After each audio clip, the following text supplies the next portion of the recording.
My uncle edited me out of all family photos at my grandfather's funeral because I brought shame to the family by divorcing his daughter. I was staring at a photograph of my grandfather's casket surrounded by family when I realized I wasn't in it. Not because I'd stepped away for that particular shot.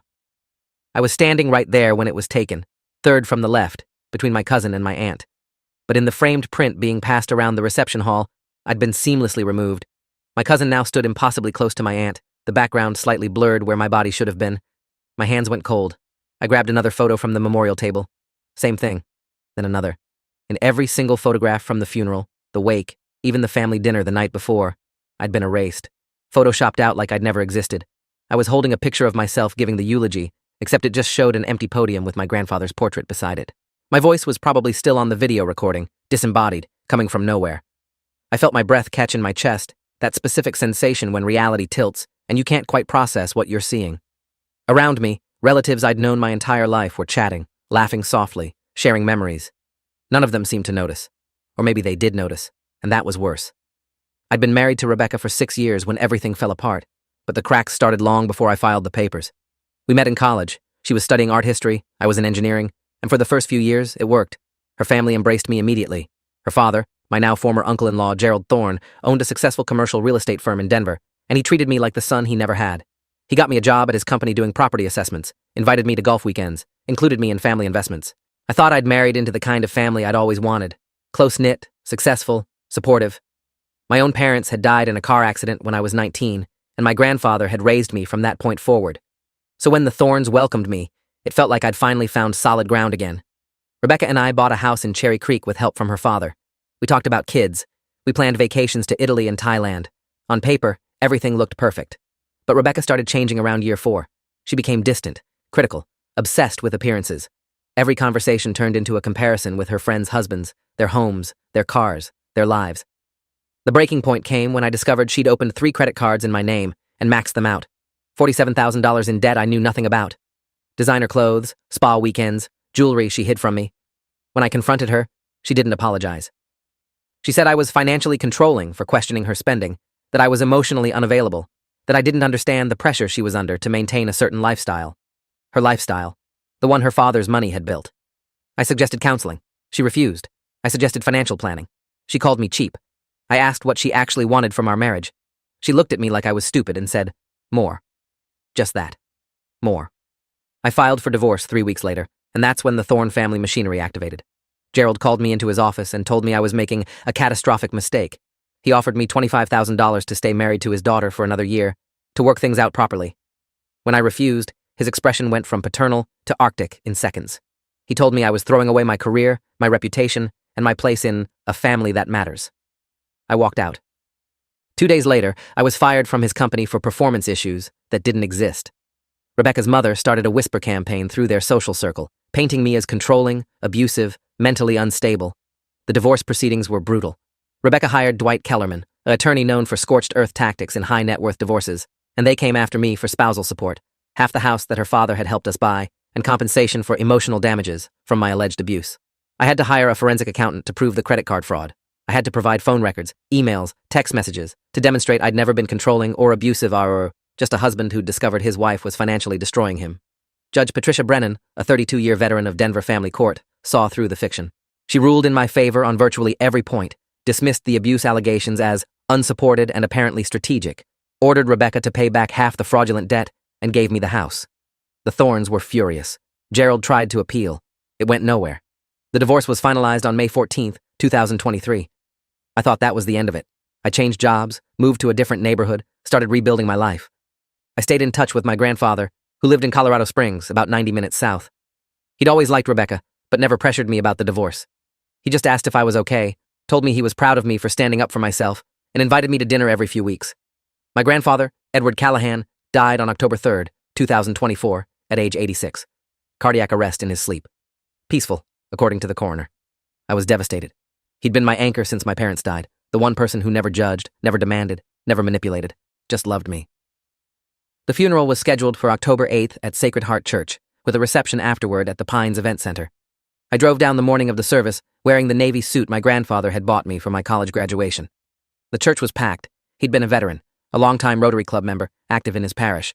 I saw relatives I hadn't spoken to in years, family friends, neighbors, and I saw the thorns. Rebecca was sitting in the third pew with her parents and her younger brother, Ethan. Gerald looked at me once, his face expressionless, then looked away. Rebecca didn't acknowledge my existence. I sat on the opposite side of the church with distant cousins and focused on the service. I gave the eulogy. I'd worked on it for 3 days, trying to capture who my grandfather actually was. Not a saint, not a hero, just a good man who showed up when it mattered.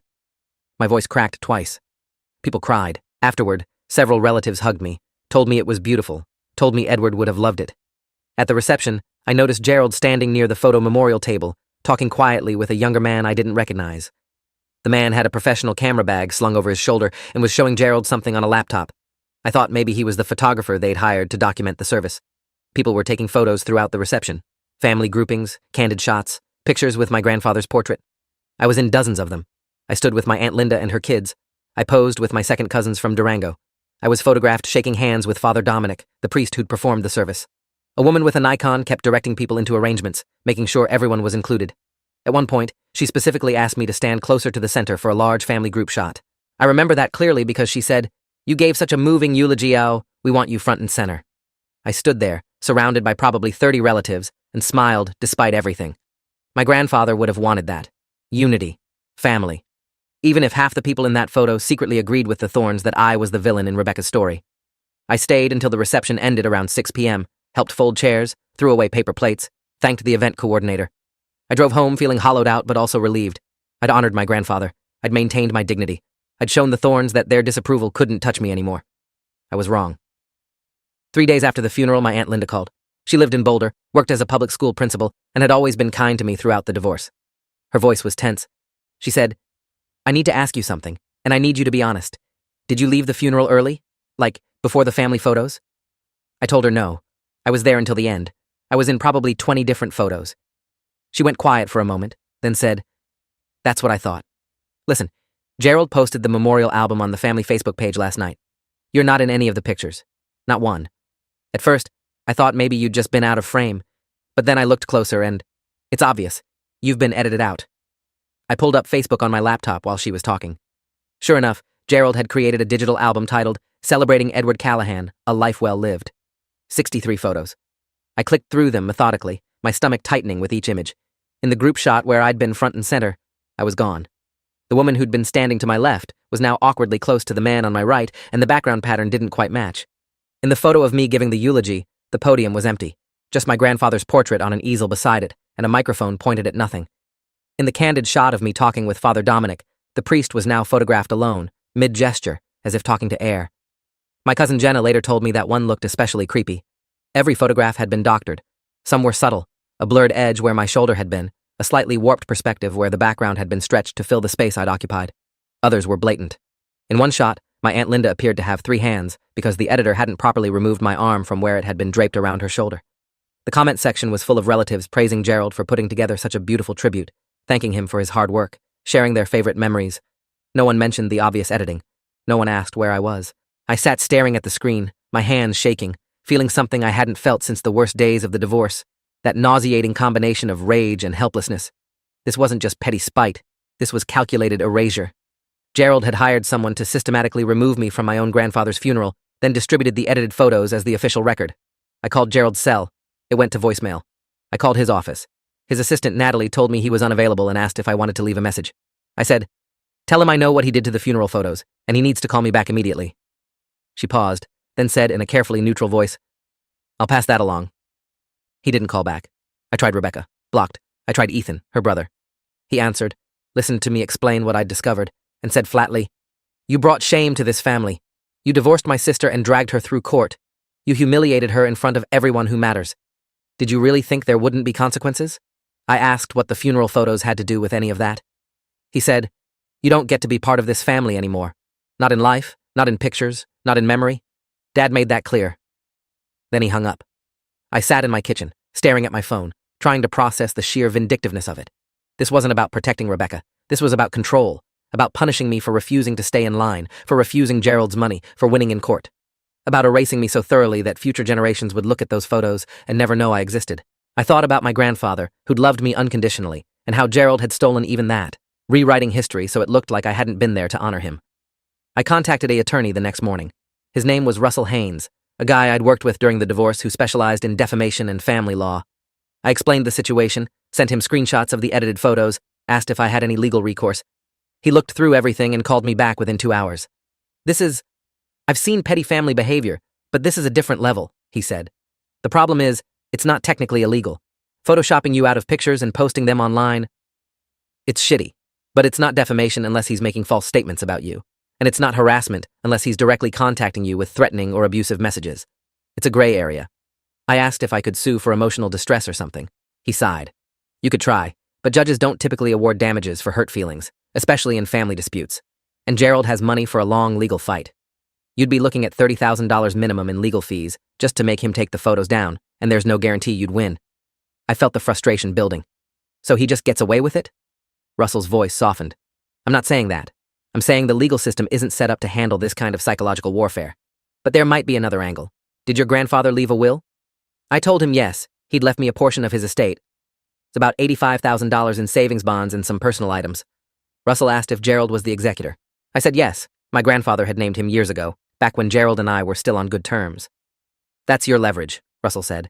If Gerald is manipulating the family narrative this aggressively, there's a chance he's also manipulating the estate. Has the will been probated yet? I told him I'd received a letter from Gerald's attorney saying the estate was being processed, and I'd receive my inheritance within 6 to 8 months. Russell made a note. That's a long timeline for a straightforward estate. I want you to request a full accounting. You're a beneficiary. You have the legal right to see all financial records, all distributions, all executor fees. If Gerald's charging excessive fees or delaying distributions to maintain control, we can challenge his role as executor. I agreed to send the formal request. Russell drafted it that afternoon, and I mailed it certified to Gerald's attorney. Then I waited. Days turned into weeks. No response. I followed up. Gerald's attorney, a man named Philip Cortland, sent a terse email saying the accounting would be provided in due course, and I needed to be patient with the probate process. Meanwhile, the edited photos remained on Facebook. I reported them to the platform for violating community standards. Facebook's automated response said they didn't violate any policies. I started noticing other things. Family members who'd been friendly at the funeral stopped responding to my messages. My cousin Jenna, who'd always been close to me, sent a short text. I can't be in the middle of this. I'm sorry. When I asked what that meant, she didn't reply. My Aunt Linda called and said she'd been asked not to communicate with me by Gerald, who was handling my grandfather's estate and didn't want complications. I asked if she was serious. She said, he's threatening to contest portions of the will if people don't cooperate. I can't risk that. I'm sorry, but I have to stay neutral. I realized what was happening. Gerald wasn't just erasing me from photos. He was erasing me from the family, using his control over the estate as leverage to isolate me, to make me the outsider, the problem, the person everyone had to avoid to stay in his good graces. I felt like I was living through the divorce all over again, watching people I'd trusted choose convenience and money over integrity. The loneliness was crushing. My grandfather was gone. My family was turning away, and Gerald was orchestrating it all from behind the scenes, rewriting reality to suit his narrative. I spent hours going through my own photos from the funeral, the ones I'd taken on my phone. I was in them. Proof I'd been there. But what did that matter when the official record said otherwise? I decided to make the situation public. On November 2nd, I posted on my own Facebook page, explaining what had happened, the edited photos, Gerald's refusal to respond, the family pressure to stay silent. I included side-by-side comparisons of the edited photos and the originals I'd taken on my phone, clearly showing where I'd been removed. I wrote, my uncle has decided to erase me from my grandfather's funeral because I divorced his daughter. This isn't about family loyalty. This is about control and punishment. I was there. I gave the eulogy. I honored the man who raised me, and I won't be erased. I tagged several family members, including Gerald. The post went semi-viral within my extended network. Hundreds of shares, thousands of comments, most of them supportive. People were outraged. Strangers messaged me saying they'd experienced similar family manipulation. A few local news outlets reached out, asking if I'd be willing to be interviewed. I declined. I didn't want media attention. I just wanted my family to acknowledge what Gerald had done. But the post had consequences I hadn't anticipated. Gerald's attorney sent me a cease and desist letter, claiming I was defaming Gerald by making false and malicious accusations about his character. The letter demanded I remove the post within 48 hours or face a defamation lawsuit. I forwarded the letter to Russell, who read it and laughed, not in a comforting way, but in a dark, knowing way. This is a slap suit threat, he said. Strategic lawsuit against public participation. He's trying to silence you by threatening expensive litigation. He knows he'd lose a defamation case because everything you posted is true and provable, but he also knows the threat alone might scare you into backing down. I asked what I should do. Russell said, don't remove the post. In fact, I'm going to respond to his attorney and make it clear that we're prepared to defend against any lawsuit, and that we'll be filing a motion for attorney's fees under Colorado's anti-SLAPP statute if he proceeds. We'll also be filing a formal complaint with the probate court about his conduct as executor. I felt a surge of grim satisfaction. Do it. Russell sent the response that afternoon. For a few days, nothing happened. Then, on November 7th, I received a call from a woman named Dr. Angela Reeves, a licensed psychologist who specialized in family systems therapy. She said Rebecca had contacted her, claiming I was stalking and harassing her family, and that I'd posted manipulated photos online to publicly humiliate Gerald. Dr. Reeves said she was calling as a courtesy to get my side of the story before making any recommendations to Rebecca about protective orders or intervention. I was stunned. I explained the entire situation, the divorce, the edited photos, the estate manipulation, the cease and desist letter. I sent Dr. Reeves the original and edited photos, the certified letters, the timeline of events. She reviewed everything over the following week and called me back on November 14th. Her tone had changed completely. "Mr. Callahan, I need to be very direct with you," she said. "What I'm seeing here is a textbook case of familial estrangement as a weapon. Rebecca's claims about stalking and harassment are not supported by any evidence. In fact, the evidence suggests you've been the target of a sustained campaign to isolate and discredit you. The photo editing is particularly concerning because it demonstrates a level of premeditation and investment in erasing your existence. That's not normal family conflict. That's pathological." I asked what that meant for me. She said, "It means you need to document everything, every interaction, every message, every incident. If this escalates, and based on the pattern I'm seeing, it likely will, you'll need a clear record to protect yourself legally and psychologically. I'd also recommend you consider filing a complaint with the probate court about Gerald's conduct as executor. His behavior suggests he may be using his role to manipulate family members and control the narrative around your grandfather's estate." I thanked her and asked if she'd be willing to provide a written assessment if needed. She agreed. I felt a small measure of validation, but also a creeping dread. If a licensed psychologist thought this was pathological, what else was Gerald capable of? The answer came 2 weeks later. On November 28th, the day before Thanksgiving, I received a notice from the probate court. Gerald had filed a motion to contest my inheritance, claiming that my grandfather had verbally expressed, shortly before his death, that he wanted to disinherit me due to the pain and embarrassment I'd caused the family through my divorce. The motion included a sworn affidavit from Rebecca stating that she'd been present during a conversation in August 2024 when my grandfather allegedly said he was ashamed of me and intended to remove me from the will. There was also an affidavit from Gerald himself, corroborating Rebecca's account. The motion argued that even though the written will included me as a beneficiary, the court should honor my grandfather's true final wishes, as expressed verbally. I read the motion 3 times, my hands shaking harder each time. It was a lie, a complete fabrication. I'd seen my grandfather in August. We'd had dinner at his favorite Italian restaurant in Colorado Springs. He'd told me he was proud of me, that he was glad I'd stood up for myself during the divorce. He'd never said anything about being ashamed or wanting to disinherit me, but proving that was going to be nearly impossible. It was my word against theirs, and they had 2 sworn affidavits. I called Russell immediately. He was already aware. The court had copied him on the filing. "This is escalating fast," he said. "They're not just erasing you from photos anymore. They're trying to erase you from the will. Gerald knows you can't disprove a verbal statement from a dead man. It's a smart legal strategy, even if it's completely unethical." I asked what we could do. Russell said, "We fight it. We depose Rebecca and Gerald. We subpoena your grandfather's medical records to show his mental state in August. We bring in Dr. Reeves to testify about the pattern of manipulation. But I need to be honest with you. This is going to be expensive, and the outcome isn't guaranteed. Judges have discretion in probate cases, and if Gerald's attorney can create enough doubt about your grandfather's intentions, the judge might rule in their favor." I felt the weight of it settling on me. This wasn't about $85,000. This was about my grandfather's memory, about the last connection I had to my family, about refusing to let Gerald rewrite reality one more time. I told Russell to prepare for depositions. We scheduled Rebecca's for December 12th and Gerald's for December 14th. In the meantime, I started going through every text, email, and photo I had from my grandfather, looking for anything that might prove his true feelings toward me. I found something. On September 10th, 2024, 3 weeks before he died, my grandfather had sent me an email. The subject line was, "Estate Planning Update."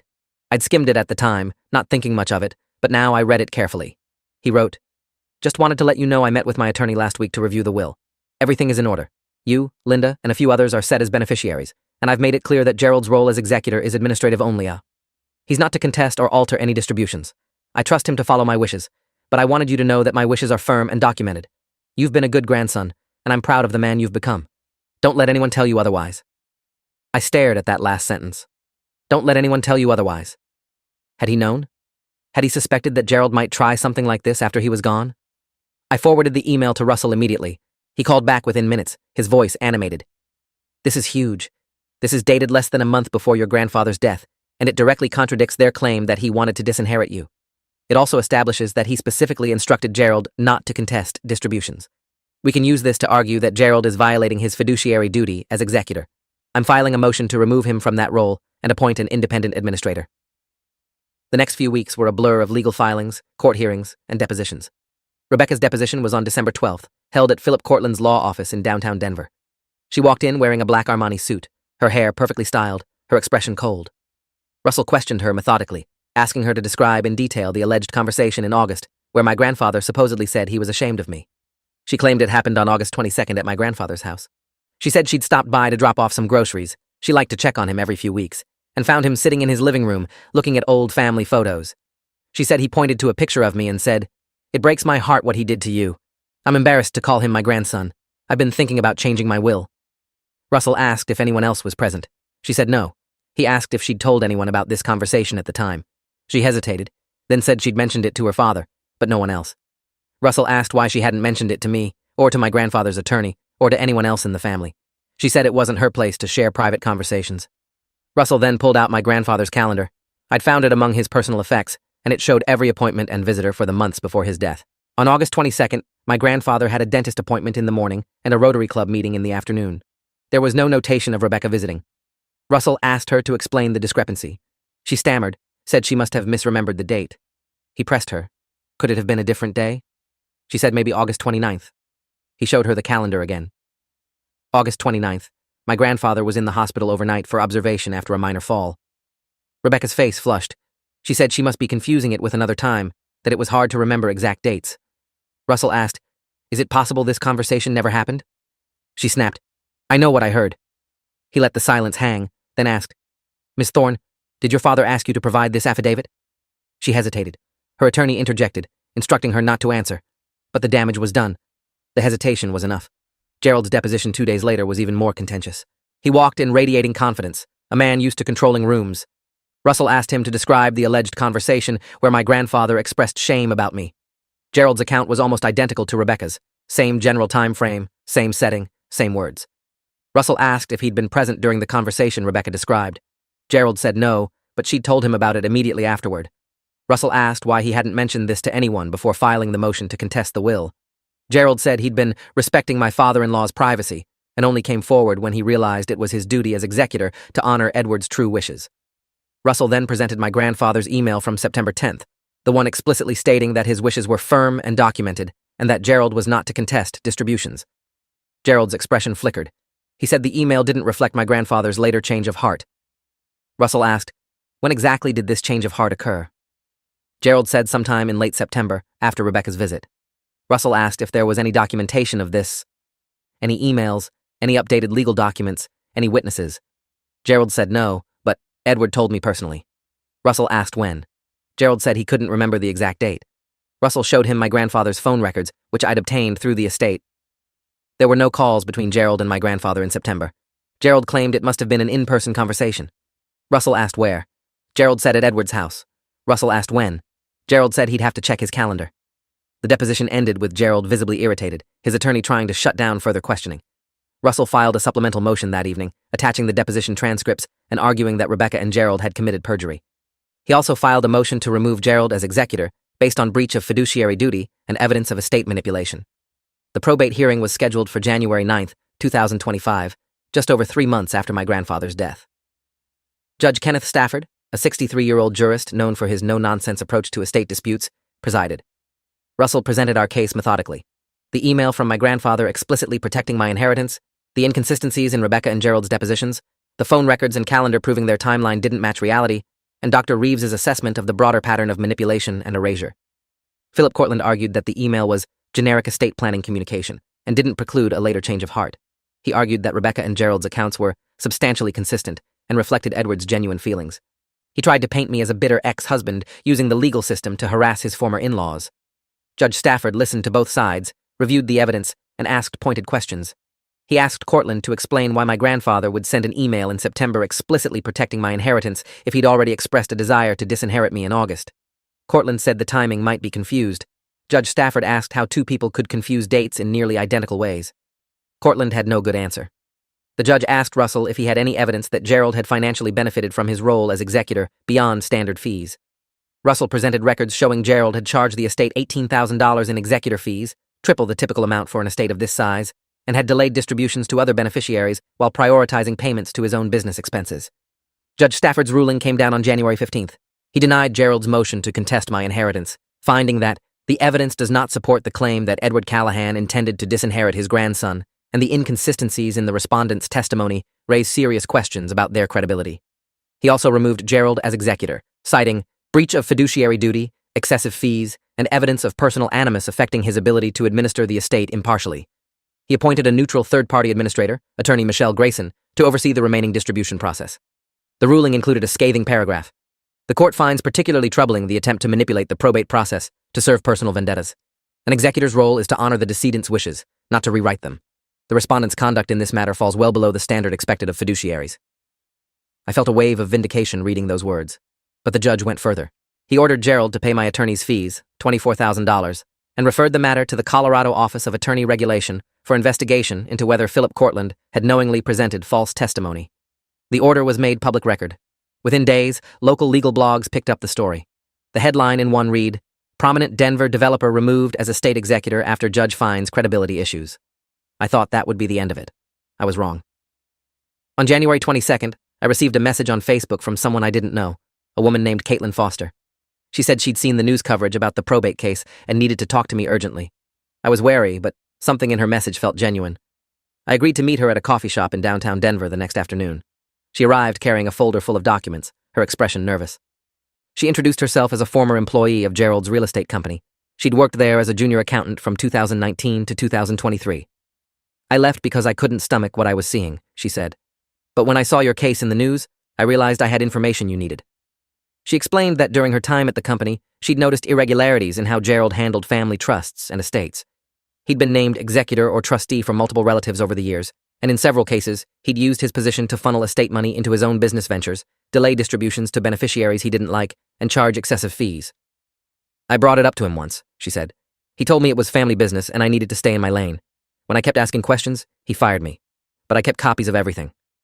She slid the folder across the table. Inside were spreadsheets, bank statements, and emails showing a pattern of estate manipulation going back over a decade. There were at least 5 other cases where Gerald had served as executor and engaged in similar behavior, delaying distributions, charging excessive fees, using estate funds for personal expenses. In one case, he'd contested a bequest to a nephew who'd disrespected him at a family gathering. In another, he'd liquidated estate assets at below market value and sold them to his own company. Caitlin also had emails between Gerald and Philip Cortland discussing strategy for managing difficult beneficiaries, including one email from August 2024, shortly after my grandfather's death, where Gerald wrote, "We need to box my name out of the estate.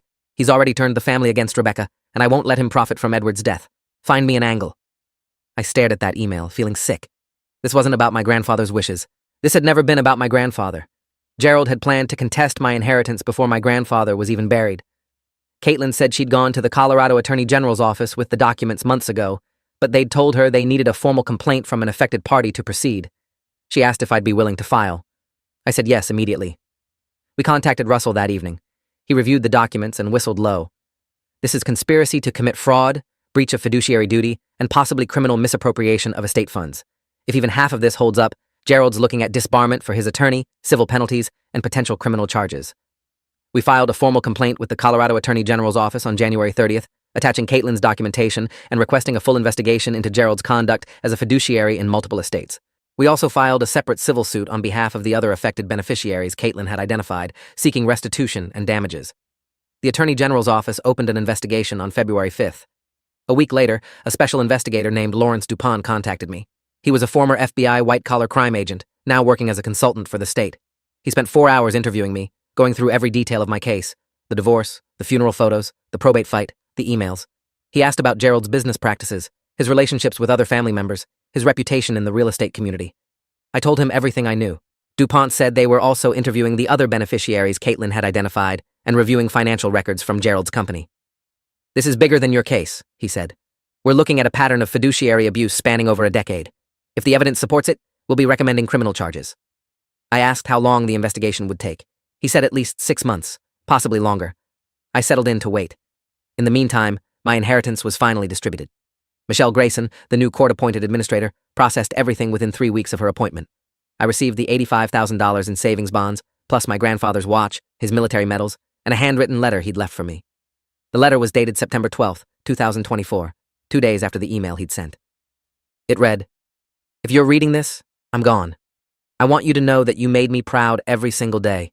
You stood up for yourself when it mattered, even when it cost you. That takes courage. Don't let the thorns rewrite history. You were a good husband until you couldn't be anymore, and you're a good man now. That's what matters. Live well, love deeply. Don't waste time on people who can't see your worth." Grandpa, I cried reading it, not from sadness, but from relief. He'd known. He'd known exactly what Gerald would try to do, and he'd left me the tools to fight back. The edited funeral photos were still online, but I stopped caring about them. They were just pictures, manipulated images that told a lie anyone who wanted the truth could see through. What mattered was the real record. The emails, the letters, the legal rulings, the investigation. The truth couldn't be photoshopped away. On March 18, 2025, the Colorado Attorney General's office announced charges against Gerald Thorne. 5 counts of breach of fiduciary duty, 3 counts of fraud, and 2 counts of misappropriation of estate funds. Philip Cortland was also charged with 1 count of subornation of perjury for knowingly presenting false testimony in the probate case. The story made front-page news in the Denver Post. Gerald's real estate company lost 3 major clients within a week. Rebecca filed for divorce from him. Wait, no. Rebecca wasn't married to Gerald, that's her father. But the family did fracture. Ethan, Rebecca's brother, issued a public statement saying he was appalled by his father's conduct and was cooperating with investigators. My Aunt Linda reached out, apologizing for distancing herself and asking if we could rebuild our relationship. I told her I'd think about it. Some bridges, once burned, don't rebuild easily. The trial was scheduled for September 2025, but Gerald accepted a plea deal in July. He pled guilty to 3 counts of breach of fiduciary duty and 1 count of fraud in exchange for the other charges being dropped. He was sentenced to 18 months in prison, 3 years of probation, and ordered to pay $340,000 in restitution to the affected beneficiaries. His real estate license was permanently revoked. Philip Cortland was disbarred. Rebecca never apologized. She moved to California shortly after her father's sentencing, and I haven't heard from her since. I don't expect to. Some people never admit they were wrong. They just disappear and start over somewhere else, carrying their delusions with them. Dr. Reeves followed up with me in August, asking how I was processing everything. I told her I felt vindicated, but also exhausted. "That's normal," she said. "You've been fighting for over a year to prove something you already knew was true. Victory doesn't erase the cost of the battle." She was right. I'd won, but I'd lost something too. The illusion that family was unconditional, that love couldn't be weaponized, that truth would always surface quickly. I'd learned that some people will go to extraordinary lengths to protect their narrative, even when the narrative is a lie. And I'd learned that fighting back is exhausting, expensive, and lonely, but sometimes it's the only option.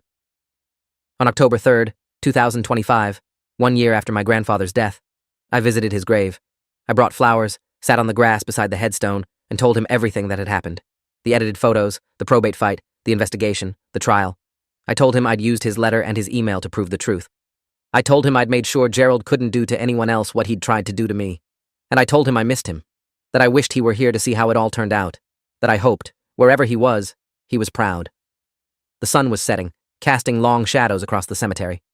I stayed until the light faded, then drove home. My phone buzzed with a message from Aunt Linda. She'd sent me a photo, one of the original unedited pictures from the funeral.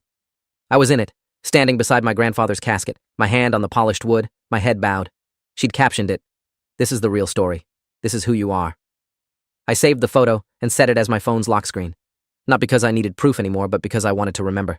Remember that I'd been there, that I'd honored him, that no amount of editing could change what actually happened.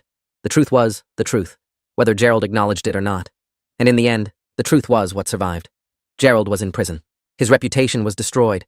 His family was fractured. And I was still here, still standing, still the grandson my grandfather had been proud of. That was the story that mattered. Not the one in the edited photos, but the one written in court records, investigative reports, and the memories of everyone who'd actually been there. You can erase someone from a photograph, but you can't erase them from reality. Gerald tried, and it cost him everything. I didn't need revenge.